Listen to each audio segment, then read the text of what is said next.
আসসালামু আলাইকুম ওয়া রাহমাতুল্লাহি ওয়া বারাকাতুহু ইন্নাল হামদালিল্লাহ ওয়াসসালাতু ওয়াসসালামু আলা রাসূলিল্লাহ ওয়া আলা আলিহি ওয়া আসহাবিহি আজমাইন ক্বালা আল্লাহু আযজা ওয়া জাল্লা ফিল কুরআনিল আযীম আউযু বিল্লাহি মিনাশ শাইতানির রাজীম বিসমিল্লাহির রাহমানির রাহিম قد أفلح المؤمنون الذين هم في صلاتهم خاشعون والذين هم عن اللغو معرضون والذين هم للزكاة فاعلون والذين هم لفروجهم حافظون সাদাকাল্লাহুল মাওলানাল আযীম ওয়া সাদাকা রাসূলুহুন নবিয়্যুল কারীম। সুপ্রিয় দর্শক মণ্ডলী, মহান আল্লাহ তাআলার দরবারে লাখো কোটি শুকরিয়া আদায় করছি।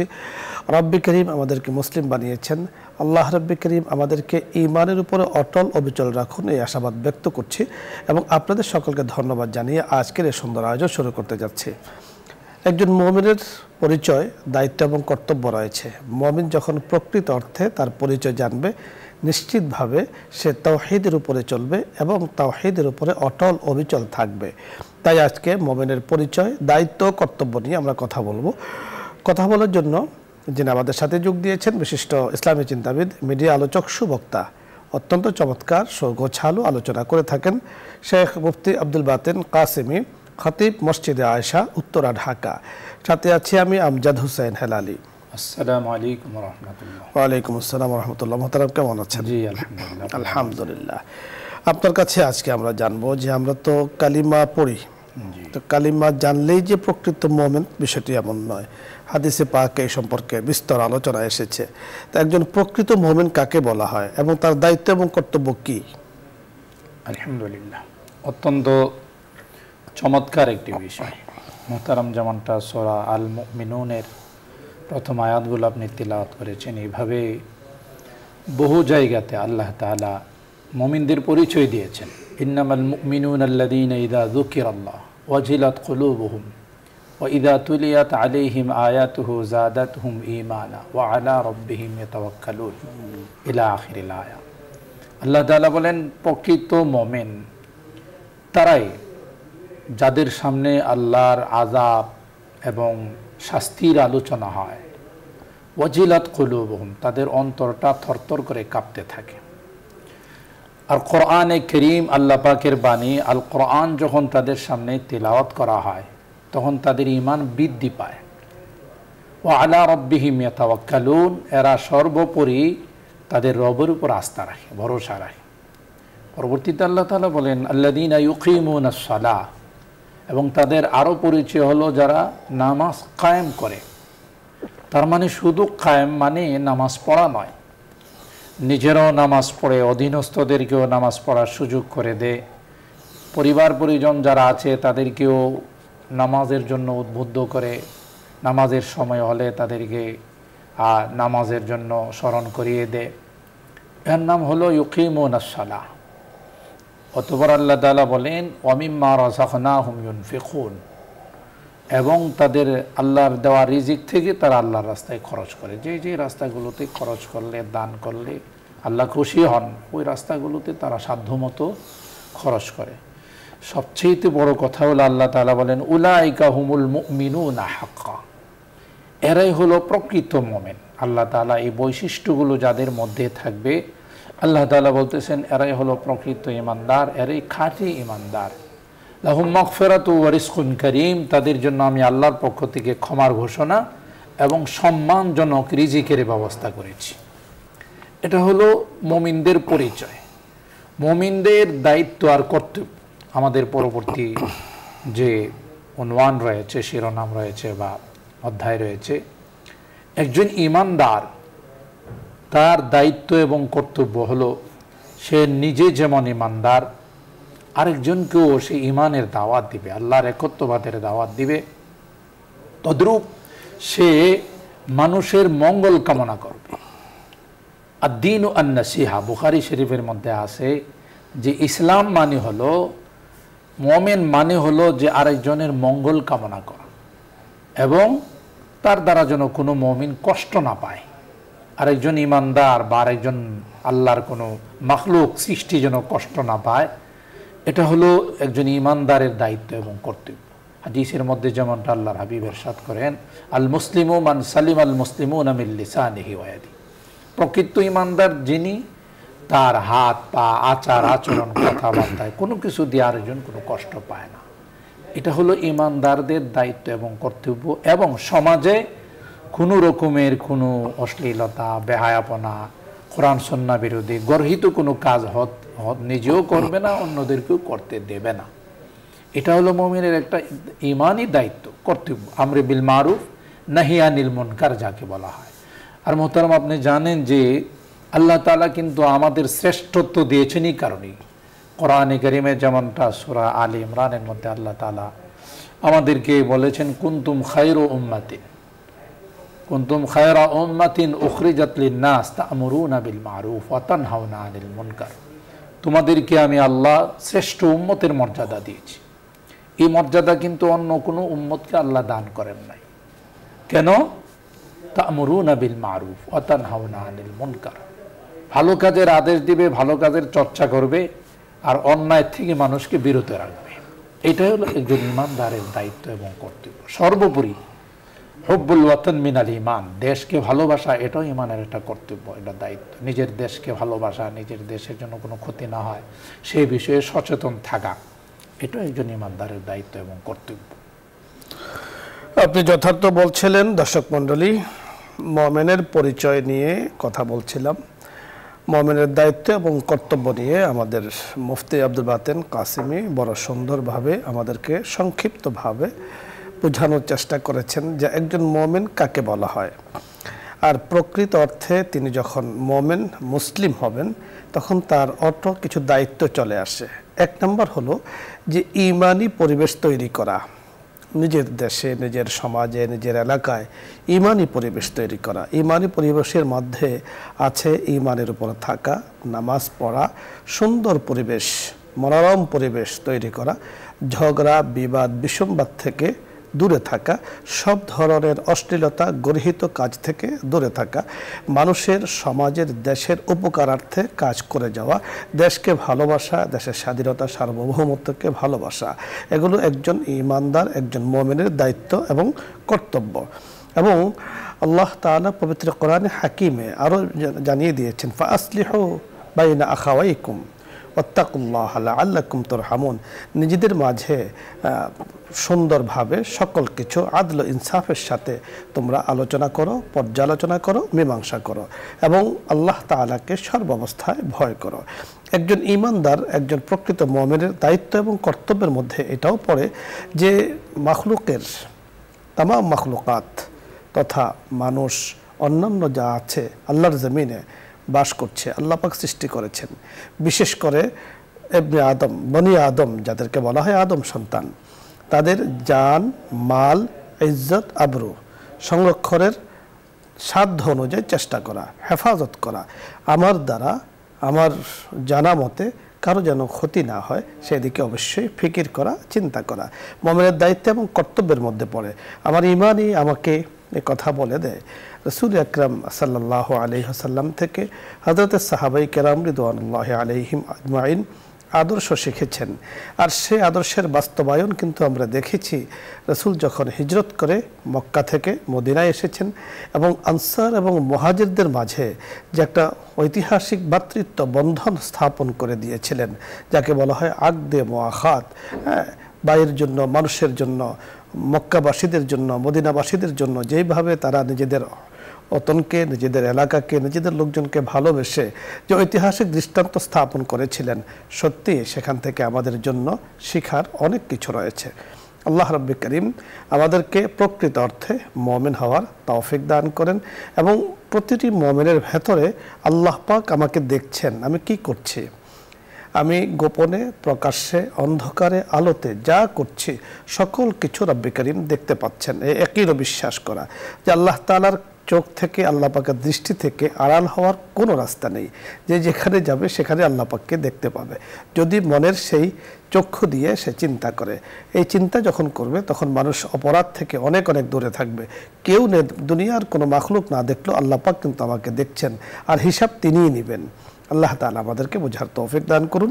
আলোচ্য বিষয় নিয়ে আপনাদের যদি কারো কোনো প্রশ্ন থাকে আপনি প্রশ্ন করতে পারেন, অথবা দৈনন্দিন জীবনে ইসলাম পালন করতে গিয়ে কোনো মাসাইল জানার প্রয়োজন হয় আপনি প্রশ্ন করুন, আমরা চেষ্টা করব কথা বলার জন্য।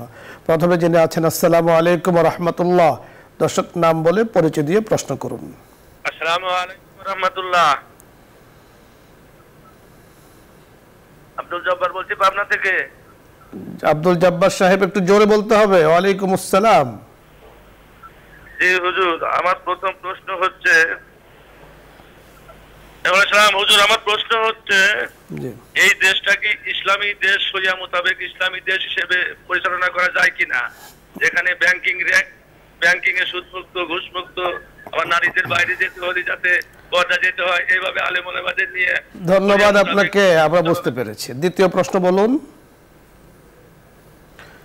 কানেকশন বিচ্ছিন্ন, প্রশ্ন বুঝতে পেরেছেন? জি, শুক্রিয়া সুন্দর প্রশ্ন করার জন্য। এটাই তো হওয়া চাই সবার মনের দিলের তামান্না, যেহেতু আমরা আমাদের বিষয়বস্তু যে ইমানদার কাকে বলে, একজন মুমিন মুসলমান ইমানদারের এটাই স্বপ্ন হওয়া চাই যে আল্লাহর জমিনে আল্লাহর বিধান এবং শরিয়া মোতাবেক দেশ পরিচালিত হোক। এটা সবসময় চেষ্টাও থাকা চাই, প্লাস আল্লাহর কাছে দোয়াও করা চাই। অবশ্যই আপনি যথার্থ বলেছেন।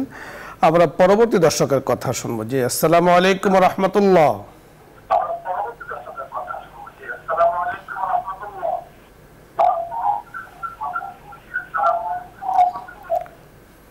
দর্শক শুনতে পাচ্ছেন? টিভির ভলিউম বাড়িয়ে রেখেছেন, কমিয়ে কথা বলুন।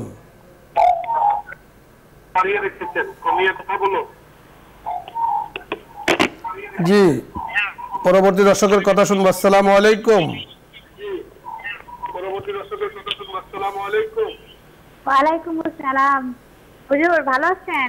জি আলহামদুলিল্লাহ। আপনি প্রশ্ন করুন। হুজুর আমার দুইটা প্রশ্ন ছিল। জি বলুন। এক নাম্বার প্রশ্ন হলো যে সূরা হাশরের যে শেষের 3 আয়াত আমরা ফজরে এবং মাগরিবে অর্থাৎ সকাল সন্ধ্যায় যে পাঠ করার, এই পাঠ করার ফজিলত কি, এবং এটা পাঠ করা এক হুজুরের মুখে শুনলাম যে নাকি বিদআত, এটা পাঠ করা যাবে না, এরকম এক হুজুর বলল। এটা একটু মানে ভালোভাবে বুঝাই বলবেন। আরেকটা প্রশ্ন হলো যে আমার মেয়ে একটা স্বর্ণের কানফুল মানে পেয়েছিল একটা স্টেশনে পেয়েছিল, তো ওইটা আমি স্বর্ণকারের দোকানে নিয়ে যায় মেপে দেখছি যে 1 আনা 2 রতি ছিল, এবং ওইটা ছিল 18 ক্যারেটের। তো আমি ওইটা 4000 টাকা দিয়ে ওটা কিনে নিছি স্বর্ণকার। তো এখন আমি এই টাকাটা এখন আমি কি করব, এটা একটু বলবেন। ধন্যবাদ আপনাকে, আমরা বুঝতে পেরেছি, আপনি শুনতে থাকুন। সূরাতুল হাশরের শেষ 3 আয়াতের ফজিলত। প্রথম প্রশ্ন ছিল শেষ আয়াতের ফজিলত সম্পর্কে কেউ কেউ বিদআত বলেছেন এই বিষয়ে। না, সহিহ হাদিসের দ্বারা প্রমাণিত যে সূরাতুল হাশরের শেষ 3 আয়াত ফজরের নামাজের পর, মাগরিবের নামাজের পর কেউ যদি তিলাওয়াত করে, আল্লাহ তাআলা এই রাত্রটা এবং এই দিনটা তার পাহারাদারি করার জন্য রহমতের ফেরেশতা নিযুক্ত করেন। যথার্থ বলেছেন। এমনও বর্ণনা আছে যে কেউ নিয়মিত তিলাওয়াত করলে ওই রাত্রে বা দিনে যদি তিনি ইন্তেকাল করেন, আল্লাহ তাআলা তাকে শাহাদাতের মর্তবা দান করেন। সুবহানাল্লাহ, চমৎকার আপনি বলেছেন। আরেকটি প্রশ্ন করেছেন, উনি বুঝতে পেরেছেন। জি, ওইটাও তিনি স্টেশনে বা তার কেউ যেন একটু স্বর্ণ পেয়েছেন, নাকফুল না কানের কি যেন ধরে। তো আসলে এই বিষয়টা নিয়ে ইসলামে বাবুল লুকতা, আমাদের ফিকহের কিতাবের মধ্যে লুকতা নামক একটা হারানো জিনিস যদি কেউ পায়, ইসলামী বিধান হলো এটা ঘোষণা দেওয়া। হ্যাঁ, যে শেষ পর্যন্ত যদি কাউকে না পাওয়া যায়, পাওয়া গেল তো যিনি দাবি করবে যে হ্যাঁ এটা আমার, তাকে দিয়ে দাও। না হলে ওই টাকাটা, যে উনি বললেন যে টাকাটা আমি কি করব, ওই টাকাটা যার স্বর্ণটা তার নামে এটা দান করে সদকা করে দিবেন আপনি, এটি আপনার কাজ, এ টাকা আপনি সদকা করে দিবেন। আমরা পরবর্তী দর্শকের কথা শুনবো। জি, আসসালামু আলাইকুম ওয়া রাহমাতুল্লাহ।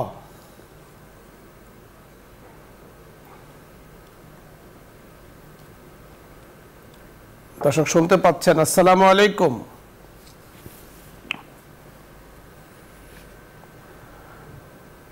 পরবর্তী দর্শকের কথা শুনবো। জি, আসসালামু আলাইকুম।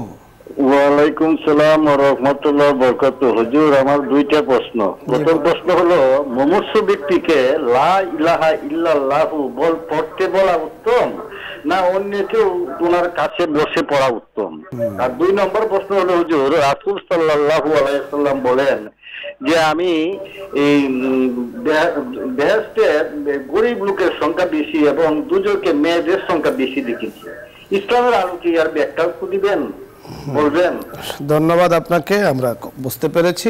কথা বলছে, আপনি শুনতে থাকুন। প্রথম প্রশ্ন করেছেন মুহতারামের প্রথম প্রশ্ন যে মৃত ব্যক্তি বা মুমূর্ষ ব্যক্তির পাশে বসে ওনাকে বলা, এটা হাদিসে নিষেধ আসছে।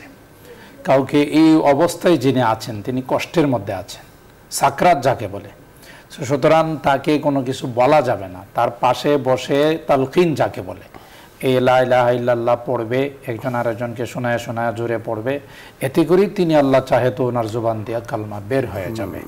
এটা লাক্ষিনু মাউতাকুম, হাদিসের মধ্যে এটা আসছে, তোমরা তালকিন করো, অর্থাৎ তাকে বলা যাবে না, আল্লাহ না করুক, সে যে কষ্টের মধ্যে আছে একটা পর্যায়ে যদি সে বলে ফেলে আমি পড়বো না, তাহলে তো বেঈমান হেসে দুনিয়া আল্লাহ না করে, এই জন্য তাকে বলার জন্য চেষ্টা না করা নিষেধ। তার সামনে বসে লা ইলাহা ইল্লাল্লাহ পড়া, সম্ভব যদি হয় সূরা ইয়াসিন পড়া। সূরা ইয়াসিন পড়ার দ্বারাও অনেক সময় কষ্টটা কিছুটা লাঘব হয়, আসান হয়, এই কাজগুলো করা। কিন্তু তাকে পড়তে বলা এটা উচিত নয়, নিষেধ করা হয়েছে। আরেকটি প্রশ্ন করেছেন, বুঝতে পেরেছেন? জি, তিনি ওই যে হাদিসের আলোকে আল্লাহ রাসূল যে বলেন যে উরিতু আকসারা আহলিন নার, হ্যাঁ, যে তোমাদের মহিলাদেরকে বলছিল যে তোমাদেরকে দেখলাম যে অধিকাংশ জাহান্নামীরা হলো মহিলারা। তখন কিন্তু ওখানে নারীরাই প্রশ্ন করেছিলেন যে ইয়া রাসূলুল্লাহ, আমাদের অধিকাংশ আপনি জাহান্নামী কেন দেখলেন? তখন আল্লাহ রাসূল সাল্লাল্লাহু আলাইহি ওয়াসাল্লাম দুইটা কথা বলেছেন, তাকফুরনাল আশিরা ওয়া তুকসিরনাল লানা, যে তোমরা তোমাদের স্বামীর যে এহসান, স্বামীর যে কৃতজ্ঞতা তোমরা স্বীকার করো না। অনেক কিছু দিল, অন্য বুখারী শরীফের অন্য এক হাদিস আসছে, যদিও সারা জিন্দেগিও সব দেওয়া হয়, সবাই না, আলহামদুলিল্লাহ অনেক মা বোনরা আছেন তাদের মধ্যে কৃতজ্ঞতার ইয়েও আছে। দেখা যায় যে অনেকে এরকম আছে যে কোনো একটি ব্যতিক্রম হলেই বলে ফেলে যে মা রাআইতু মিনকা খাইরাম কাত্তু, তোমার কাছে এসে জীবনে কোনো ভালো কিছু পাইলাম না। এটা আর ফকিরদের বিষয়ে যেহেতু আল্লাহ রাসূল সাল্লাল্লাহু আলাইহি ওয়াসাল্লাম বলেছেন যে আল্লাহুম্মা ইন্নী উরিদু আন আশরা ফি জুমরাতাল মাসাকিন অথবা উহিব্বু জামরাতাল মাসাকিন, এটা মিসকিনদেরকে যারা গরিব অসহায় তাদেরকে উৎসাহিত করার জন্য, প্লাস তাদের যেহেতু গরিব অসহায় তাদের কোনো মালের হিসাব নিকাশ নেই, মাল কম, হিসেব কম। আপনি যথার্থ বলেছেন। এখানে আপনার সাথে আমি একটু অ্যাড করতে চাই, যার যত বেশি তার হিসেবও তত বেশি। আমরা দেখেছি এই দুনিয়াটা হলো একটা মুসাফির খানার মতো। যদি আমরা মনে করি তাহলে দেখুন, ট্রেন স্টেশনে আমি গিয়েছি, তো সেখানে যাওয়ার পরে আমার প্রথমে কিছুই ছিল না, তো আমি চিন্তা করছি যে আমার ট্রেনটা আসতে একটু দেরি হবে, আমি আস্তে বসার একটা ব্যবস্থা করেছে, তার জন্য একটা পাটি ক্রয় করেছে, চিন্তা করেছে যে একটা পাখা দরকার, একটা পাখা ক্রয় করেছে, চিন্তা করেছে যে আমার জন্য একটা রুম দরকার, একটা রুমের ব্যবস্থা করেছে, চিন্তা করেছে যে এখন তার হচ্ছে না তো একটা পাখা। এই সকল কিছুতে ব্যবহার করতে করতে দেখা গেল অনেক হয়ে গিয়েছে। তো অনেক হয়ে যাওয়ার পরে যখনই ট্রেন চলে আসলো তখন কিন্তু সবগুলো রেখেই, কারণ এগুলোকে ভাঁজ করতে করতে অবস্থা খারাপ হয়েছে, সবগুলোকে রেখেই চলে যেতে হবে। আমাদের দুনিয়ার মিসালটা কিন্তু অনেকাংশে এরকমই, যার যত বেশি তার পেরেশানি তত বেশি, তার টেনশন তত বেশি, তার হিসেবে তত বেশি। এই হিসাবে যারা গরিবদের, শুধু গরিব হলে যে উনি জান্নাতে চলে যাবেন, অবশ্যই ঈমান শর্ত, ঈমানের উপরে অটল অবিচলতা শর্ত, অবশ্যই কালিমার যে দাবি আছে সেগুলো পালন করা শর্ত। তো দোনো পক্ষ যখন ইমিগ্রেশনে হিসাব দিবে, যার মাল বেশি তার হিসাব বেশি, একটু পরে যাবেন, আর যার মাল কম তিনি কিন্তু সহজে চলে যাবেন। বাট টিকিট কাটতে হবে, ইমানের টিকিট কিন্তু তাকে নিয়ে যেতে হবে, এটা অবশ্যই জরুরি। সকল কিছু করার পরে ইমিগ্রেশন যখন হবে, যার কম হিসেব কম, বিষয়টা আসলে এমনই। গরিব হলে যে উনি সবার আগে জান্নাতে চলে যাবেন, 500 বছর আগে জান্নাতে যাবেন, বিষয়টা আসলে এমন। ওই শর্তগুলো থাকতে হবে, ঈমান এবং আমলে হাজারোর। পরবর্তী দর্শকের কথা আমরা শুনবো। জি, আসসালামু আলাইকুম ওয়া রাহমাতুল্লাহ। আমার একটা কোশ্চেন ছিল। বলুন। আচ্ছা, একটা এক্সরে পেয়েছি, তাহাজ্জুদের স্টার্ট হয় গিয়ে 8:56-তে এবং শেষ হয়ে গিয়ে আপনার 3:41-এ। কিন্তু আমার কোশ্চেনটা হচ্ছে যে এই মাঝামাঝি আমি কি করব? মাঝামাঝি সময় আপনি কি করবেন? তাহাজ্জুদ এবং ফজরের মাঝামাঝি সময়। জি, আমার কথা হচ্ছে 3:41 যদি তাহলে শেষ হয়ে যায়, 4:12-তে ফজর শুরু হয়, এই সময়টা আপনি কি করবেন? আমরা বুঝতে পেরেছি, আপনাকে ধন্যবাদ। তাহাজ্জুদ পড়তে পারবো? আর তাহাজ্জুদ তো ওই সময় পড়া যাবে না, যেহেতু তাহাজ্জুদের সময় শেষ হয়ে গিয়েছে। এই সময়টা আপনি কোরআন তেলাওয়াত করবেন, জিকির আজকার করবেন। একটা আমল আপনাকে আমরা বলে দিতে চাই, তা হলো যে বুখারী শরীফের মধ্যে একদম শেষ হাদিস উল্লেখ করা হয়েছে, সুবহানাল্লাহি বিহামদিহি সুবহানাল্লাহিল আযীম। আমাদের আজকের গেস্ট যিনি মেহমান, উনিও বুখারী শরীফ পড়াচ্ছেন। তো সেখানে সর্বশেষ হাদিসের মধ্যে এই কথাটি আছে, সুবহানাল্লাহি বিহামদিহি সুবহানাল্লাহিল আযীম ওয়া বিহামদিহি আপনি পড়তে পারেন, আপনি এই আমলটাও করতে পারেন।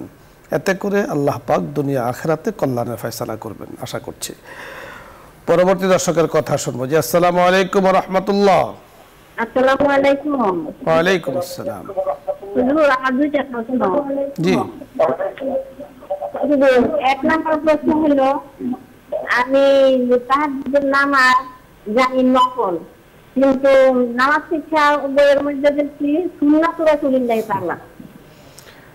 এটা নফল কয় নাই। বুঝতে পেরেছি, আপনি দ্বিতীয় প্রশ্ন বলুন। আর দ্বিতীয় প্রশ্ন হলো, আমি যে নামাজ পড়ি, নামাজ পড়ার সময় অনেক সময় আমার নামাজ ভুল হয়ে যায়, যে আমি 2 রাকাতে পড়লাম নাকি 3 রাকাতে পড়লাম না 4 রাকাতে পড়লাম নাকি 5 রাকাতে পড়ে দিলাম, ভুল হয়ে যায়, তখন কি আমি সলিউশন পাবো না যে আল্লাহ? ধন্যবাদ, আমরা বুঝতে পেরেছি, আপনি শুনতে থাকুন। শুনতে থাকুন, বুঝতে পেরেছেন। প্রথম প্রশ্নটা তাহাজ্জুদ নিয়ে। তাহাজ্জুদের উনি জানেন যে নফল, কিন্তু বইতে দেখেছেন সুন্নাত। দুইটার মধ্যে কোনো অসুবিধা নেই, সুন্নত 2 রকম আছে। তো আমি আপনাকে ক্লিয়ার হওয়ার জন্য বুঝিয়ে দিচ্ছি।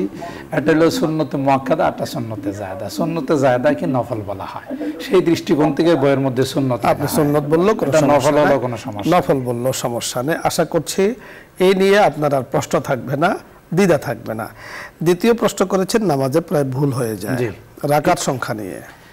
এটা আমাদের হাদিস শরীফের মধ্যে আমরা পেয়েছি এবং ফিকহের কিতাবের মধ্যে আসছে। এই ভুলটা যদি আপনার হঠাৎ করে হয় বা প্রাথমিক পর্যায়ে হচ্ছে, এরকম ভুল হলে ওই নামাজটা ধরাই নেওয়াটা ভালো। আর প্রায় যদি আপনার এরকম হয়, তাহলে বুঝতে হবে শয়তান আপনাকে ধোঁকা দিচ্ছে আপনার নামাজটা নষ্ট করার জন্য। এটাকে হাদিসের ভাষায় খিনজাব বলা হয়। এক রকমের শয়তান আসছে নামাজে, শয়তানের নামই খিনজাব। হ্যাঁ, নামই খিনজাব। নামাজে দাঁড়াইলে ওই উস্কুর কাদা, তুমি এটা স্মরণ করো, এটা স্মরণ করো, ওই 14 গোষ্ঠী যা আছে সব স্মরণ করে। উদ্দেশ্য হলো নামাজ নষ্ট করে দেওয়া।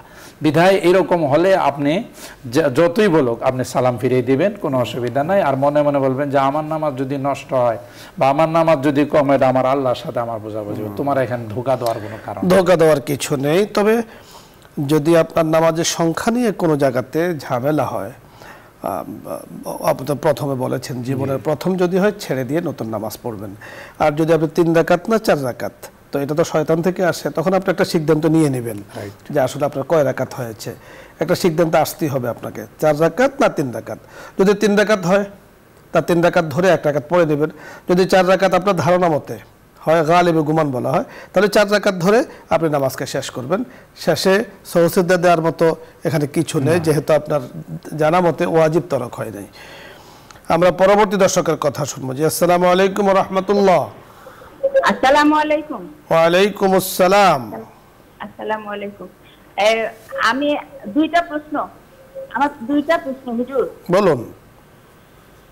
1 নম্বর প্রশ্ন হচ্ছে, আমার 1.5 বছরের নাতি আমাকে দাদি বলে না, আম্মা বলে ডাকে।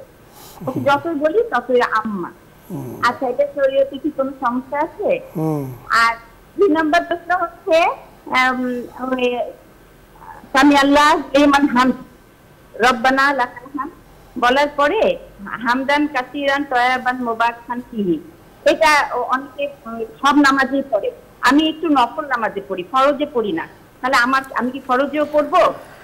জি, আমরা বুঝতে পেরেছি, আপনি শুনতে থাকুন, আমরা বলছি। বুঝতে পেরেছি। জি, প্রথম প্রশ্ন যে 1.5 বছরের নাতি দাদির পরিবর্তে মা ডাকে, যেহেতু ছোট মানুষ, ওরা অনেক সময় এক একটা ডাক শুনে ওইটার মুখস্থ করে। যখন সে বড় হবে তখন তার অবশ্যই ডাক পরিবর্তন হয়ে যাবে। আর ছোট মানুষের জন্য আল্লাহ তাআলা গুনাহ বা অপরাধের কোনো কিছু নাই, এখানে মাসুম। তাদেরকে এমনি তো আমরা বলি মাসুম, নিষ্পাপ, কোনো সমস্যা নেই। আপনি আদর অনেক করেন নাতিকে, হয়তো বা আমি বলবো যে হয়তো মার থেকেও বেশি আদর আপনার কাছে পায়, আপনার কাছে থাকে, আপনার কাছে ঘুমায়। তো সে হিসেবে ও তো বুঝে না, আপনাকে আম্মা বলে ডাকে, অথবা এক সময় যখন বুঝবে তখন দাদু বলেই ডাকবে। আমার মনে হয় যে আমার এই দাদুর, অর্থাৎ নাতিনের যে দাদু বা নাতির, ওনার মনে এক আক্ষেপ আছে যে আমি হলাম দাদু, আমার ডাকছে আম্মা, ডাকলো মা। হ্যাঁ মা ডাকছে বা দাদি। তা আপনার দাদি ডাক শুনবেন ইনশাআল্লাহ, যখন ওর বুঝ হবে আল্লাহ তাআলা আপনাকে শোনাবেন। আল্লাহ এই পর্যন্ত আপনাকে হায়াত দেন, আমরা দোয়া করছি। আরেকটি প্রশ্ন করেছেন আপনি, সামি আল্লাহু লিমান হামিদা হামদান কাসীরান মুবারাকান ফি, যে দোয়াটা পড়েন নফলে পড়েন, ফরজে পড়েন না, কোনো সমস্যা নেই, যথার্থ। ফরজে না পড়াটাই ভালো, নফলে আপনি পড়েন, নফলে পড়ুন, কোনো সমস্যা নেই। পরবর্তী দর্শকের কথা আমরা শুনবো। জি আসসালামু আলাইকুম ওয়া রাহমাতুল্লাহ।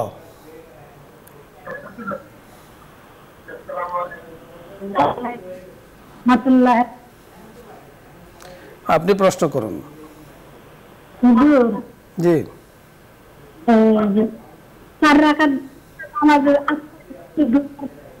বোঝা যাচ্ছে না, টিভির ভলিউম বাড়িয়ে রেখেছেন, কমিয়ে কথা বলুন। আসসালামু আলাইকুম। ওয়ালাইকুম আসসালাম। জি, প্রশ্ন করুন। আমার দুইটা প্রশ্ন ছিল।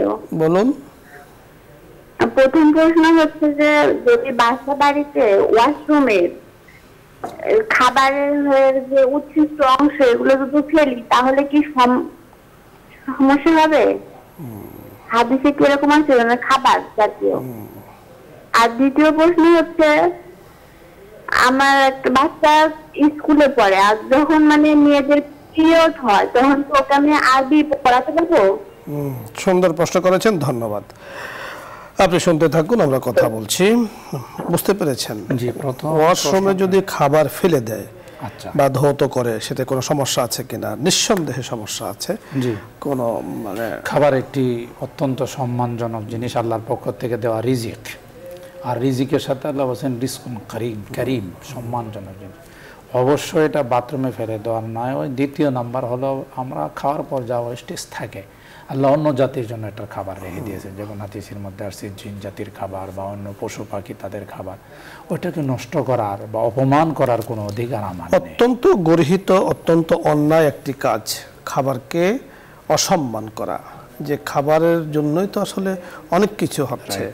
আল্লাহ তাআলা এই খাবারকে বরকতময় করেন, এবং যে দানাগুলো আমরা ফেলে দিচ্ছি হতে পারে বরকতটা ওই দানার মধ্যে থাকতে পারে। তা আপনি সেই দানাটাকে ফেলে দিচ্ছেন, বাট ফেলছেন এমন জায়গাতে যেটা আপনার কাছে নিকৃষ্ট। যে খাবার খেয়ে আমি আপনি দৈনন্দিন কাজ করছে, সুস্থ রয়েছে, সুস্থ আল্লাহ তাআলা রেখেছেন, সেই খাবারকে অসম্মান করা এটা খুবই খারাপ কাজ, খুবই গর্হিত কাজ এবং নিন্দনীয় কাজ। শরীয়তের দৃষ্টিতে তো আমার মেধায় আমি একটু চিন্তা করে দেখি যে খাবারটা আমি একটু আগে এত সম্মান করে তাকে তৈরি করে আমি খেলাম, আর ঐচ্ছিক যেটা আছে সেটাকে আমি নোংরা জায়গাতে ফেলে দিলাম, এটা আসলে একেবারে অনুচিত। এবং খাবারকে যথার্থ আমাদের বড়দেরকে আমি দেখেছি, অনেক টাকা পয়সা আছে আল্লাহ তাআলা দিয়েছেন, কিন্তু একটা দানা যদি পড়ে যায়, আমি দেখেছি, আমি এক জায়গাতে গিয়েছিলাম, তো উনি বলেছেন যে একটা দানা যখন পড়ে যায়, হুজুর আমার কাছে খুব কষ্ট লাগে যে খাবারকে যদি কেউ ফেলে দেয় বা ইচ্ছা মানে যা খেলাম মানে এরকম, এটা কিন্তু মুসলমানের খাবার নয়। মুসলমান সুন্দরভাবে খাবে, প্লেটকে সুন্দর করে পরিষ্কার করে খাবে, নিচে কিছু পড়ে থাকলে সেটাকে উঠিয়ে খাওয়া, এটা কিন্তু মুসলমানদের রীতি এবং সুন্নাহর অন্তর্ভুক্ত। এই জন্য তো বলা হয়েছে দস্তরখান বিছিয়ে সুন্দর করে তুমি খাবার খাও। এই জন্য বোন, আপনাদের জন্য আমাদের যে পরামর্শ থাকবে যে এই কাজ যদি হয়ে যায় আল্লাহ তাআলার কাছে ক্ষমা চাওয়া, আর ভবিষ্যতে যাতে না হয় এদিকে খেয়াল রাখা। ওনার বাচ্চা স্কুলে পড়ে, তো আমাদের বুঝতে পেরেছেন প্রশ্ন আপনি। এই বিষয়ে কোরআন সুন্নাতে তার সমাধান এসেছে, যেমন হাদিসের মধ্যে আসছে লা তাকরাউল হাইজ ওয়াল জুনুব ইলা আখিরিল হাদিস। এখানে দুইটা বিষয়, একটা হলো কোরআনকে কোরআন মনে করে পড়া, এটা টোটালি নিষেধ। এই অবস্থাতে নামাজ পড়া যাবে না, কোরআন তিলাওয়াত করা যাবে না। হ্যাঁ, এটাকে শিক্ষার জন্য প্লাস দোয়া হিসাবে যদি পড়া হয় তাহলে কিন্তু এটার অনুমতি আছে, বানান করে করে, রাইট, বানান যেমন আলহামদু আলিফ লাম হা মিম দাল, এইভাবে বানান করে করে আপনি পড়াতে পারবেন, ওকে। কিন্তু অবশ্যই কোরআনের আয়াত হিসাবে, অংশ হিসাবে পড়ানো যাবে না। ধন্যবাদ। আমরা পরবর্তী দর্শকের কথা শুনবো। আসসালামু আলাইকুম ওয়া রাহমাতুল্লাহ।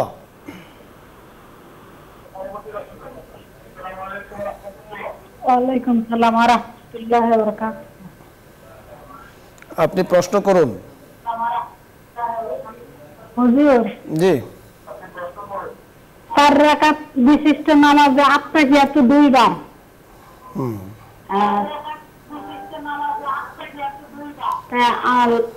আঙ্গুল তুলতে হবে, লা ইলাহা ইল্লাল্লাহ, এটা কি দুবারে বলতে হবে? জি জি ধন্যবাদ, আমরা বুঝতে পেরেছি। আর তাহিয়াতু যেহেতু দুবার, আঙ্গুল তুলতে হবে দুইবার। যদি একবার হতো একবার উঠাতেন, যেহেতু দুইবার পড়া হয় আশহাদু আল্লাহ যতবারই আসবে ততবারে উঠাতে হবে। পরবর্তী দর্শকের কথা শুনবো। জি আসসালামু আলাইকুম ওয়া রাহমাতুল্লাহ। আসসালামু আলাইকুম। ওয়া আলাইকুম আসসালাম। হুজুর, আমার দুটো প্রশ্ন ছিল। বলুন। প্রথম প্রশ্নটা হুজুর, যে প্রতিদিনের দামের সব নাকি অনেক বেশি, এই জন্য আমি করছি কিন্তু একটা ব্যাংক করছি, ওদের প্রতিদিন আমার অল্প টাকা তো কিছু কিছু করে ফেলাই, মানে অল্প টাকা দেওয়ার মতো মানুষ পাওয়া যায় না প্রতিদিন হুজুর। তো ওখানে ফেলার পরে আমি মানে ভর্তি হলে ওটা দিয়ে দিব, তো এটা প্রতিদিনের সবটা হবে না এতে? অবশ্যই সব হবে। দ্বিতীয় প্রশ্ন বলুন। দ্বিতীয় প্রশ্ন হুজুর, যে আমরা দুই বোন, আমার বাবার ছেলে নাই, তো আমার বাবার অনেক জমি ছিল কিন্তু এখন বিক্রি করছে, তো আর অল্প কিছু আছে তোমার খাওয়ার জন্য, তো আমার আবার চাচারা পাঁচ ভাই, তা আমরা তো কিছু পাবো, আমার চাচা তো ভাই বা চাচারা পাবে, তা আমার বাবা পুরা বলছে যে তোর তো নাই, অল্প কিছু আছে, তুই খাওয়ার পর তোর মেয়েদেরকে দিয়ে যাস, এটা কি ঠিক হবে? মানে ওরাই বলছে আমার চাচারা। জি আমরা বুঝতে পেরেছি, আপনি প্রথম যে কাজটি করছেন বুঝতে পেরেছেন। জি, দানের জন্য যে স্টক করছেন, জমিয়ে খুব ভালো কাজ। আমি বলবো, আমরা বলবো যে আপনার মতো এই ধরনের যারা অনুষ্ঠানের সাথে যুক্ত আছেন, আমরাও এই কাজটি করি, যে যত বেশি মানুষের উপকার করা যায়, যত বেশি মানুষকে দান করা যায়, দানের দ্বারা রিজিক বাড়ে, দানের দ্বারা হায়াতে বরকত হয়, অভাবকে আল্লাহ তাআলা দূর করেন দানের দ্বারা।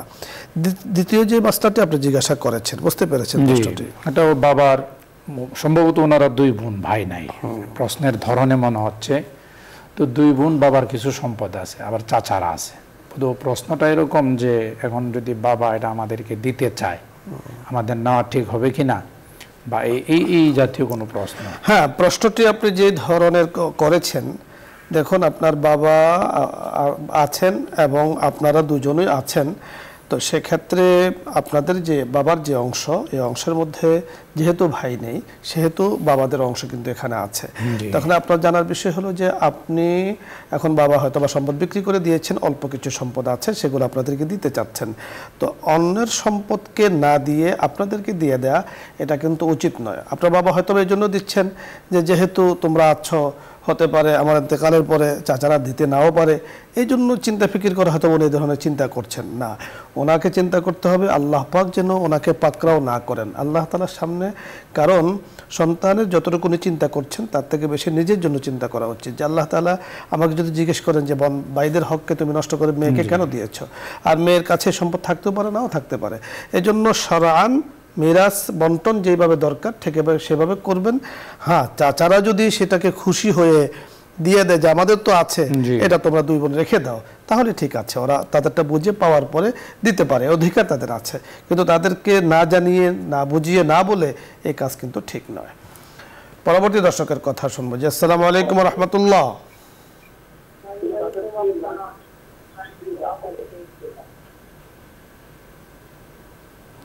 দর্শক শুনতে পাচ্ছেন, প্রশ্ন করুন।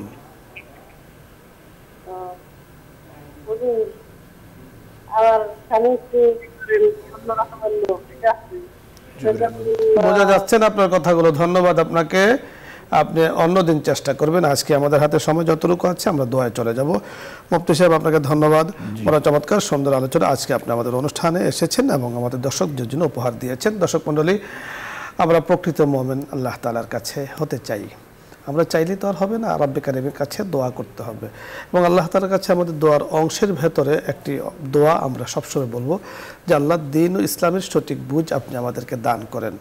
যে ইসলামের উপরে থাকলে আপনাকে পাওয়া যাবে, যে দ্বীনের উপরে থাকলে আপনাকে পাওয়া যাবে, কারণ দ্বীন ও ইসলামের ভেতরেও অনেকে চেষ্টা করে ইসলামের রঙে, দ্বীনের রঙে বা বিভিন্ন মাসলা মাসালের রং দিয়ে অনেককে পথভ্রষ্ট করতে, পথ হারা করতে চেষ্টা করে। এই জন্য আল্লাহ তাআলার কাছে সবসময় দোয়া করা যে আল্লাহ আপনি আমাদেরকে দ্বীন ও ইসলামের সঠিক বুঝ দান করেন, প্রকৃত মুমিন হওয়ার তৌফিক দান করেন। সকলে ভালো থাকুন।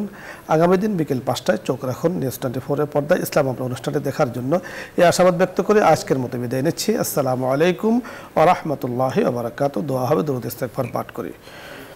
আল্লাহুম্মা সাল্লি আলা মুহাম্মাদিন ওয়া আলা আলি মুহাম্মাদ كما صليت على إبراهيم وعلى آل إبراهيم إنك حميد مجيد اللهم بارك على محمد وعلى آل محمد كما باركت على إبراهيم وعلى آل إبراهيم إنك حميد مجيد أستغفر الله ربي من كل ذنب وأتوب إليه لا حول ولا قوة إلا بالله العلي العظيم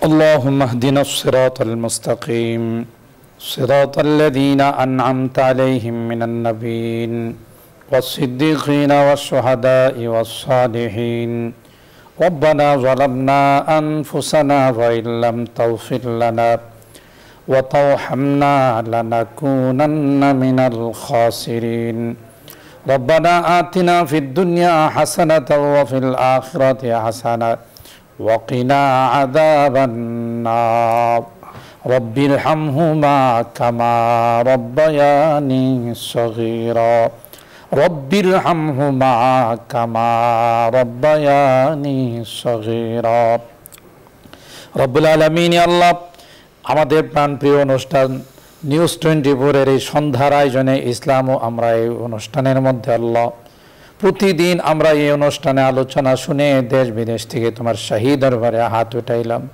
মেহেরবানি করে আমাদের জিন্দেগীর সকল গুনাহ খাতাগুলো মাফ করে দাও ইয়া আল্লাহ এখান থেকে যা কোরআন সুন্নাহ মোতাবেক আলোচনা শুনি তার উপর আমাদের আমল করার তৌফিক নসিব করে দাও ইয়া আল্লাহ যারা এই অনুষ্ঠানকে ভালোবাসেন পছন্দ করেন আল্লাহ সকলকে তুমি কবুল করে নাও ইয়া রাব্বাল আলামিন ইয়া আরহামার রাহিমিন আল্লাহ খাস করে অনুষ্ঠানের যারা আয়োজন করেন আল্লাহ এই অনুষ্ঠানের চেয়ারম্যান মহোদয় আল্লাহ বসুন্ধরা গ্রুপের চেয়ারম্যান মহোদয় সহ অন্যান্য কর্মকর্তা যারা আছেন আল্লাহ সকলের হায়াতের মধ্যে তুমি বরকত নসিব করে দাও আল্লাহ তাদের জিন্দেগীর গুনাহ খাতাগুলোকে মাফ করে দাও এখানেও যারা কর্মরত আছেন আল্লাহ সকলের রিজিকের মধ্যে বরকত নসিব করে দাও আসমানি জমিনি বিপদ আপদ থেকে তুমি হেফাজত করে আল্লাহ চেয়ারম্যান মহোদয় সহ আরও যারা আছেন আল্লাহ ওনাদের আত্মীয় স্বজন যারা দুনিয়ার থেকে বিদায় নিয়ে কবরের বাসিন্দা হয়ে গেছেন আল্লাহ মেহেরবানি করে তাদেরকে মাফ করে দাও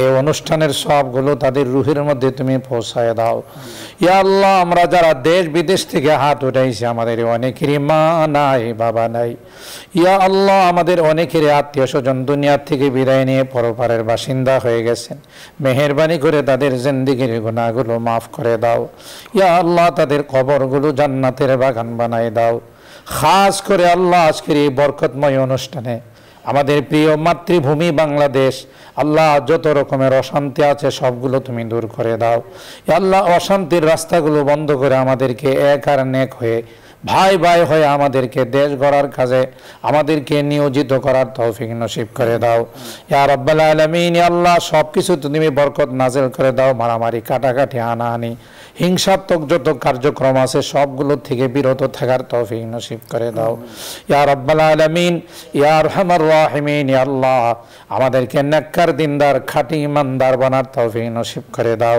ইমানদার মুমিনের কি করণীয় সেই বিষয়ে আমরা আলোচনা শুনলাম তার উপর আমাদেরকে মৃত্যু পর্যন্ত অটল থাকার তৌফিক নসিব করে দাও রব্বে করিম আল্লাহ যাদের হাতখানা পছন্দ হয় সেই হাতের ওসিলায় আমাদের দোয়াগুলোকে তুমি কবুল করে নাও রব্বানা তাকাব্বাল মিন্না ইন্নাকা আনতাস সামিউল আলিম ওয়া তুব আলাইনা ইন্নাকা আনতাত তাওয়াবুর রহিম ربنا فاغفر لنا ذنوبنا وكفر عنا سيئاتنا وتوفنا مع الأبرار اللهم أحسن عاقبتنا في الأمور كلها وأجرنا من خزي الدنيا وعذاب الآخرة وصلى الله تعالى ربنا تقبل منا إنك أنت السميع العليم وصلى الله تعالى على خير خلقه محمد وآله وأصحابه أجمعين برحمتك يا أرحم الراحمين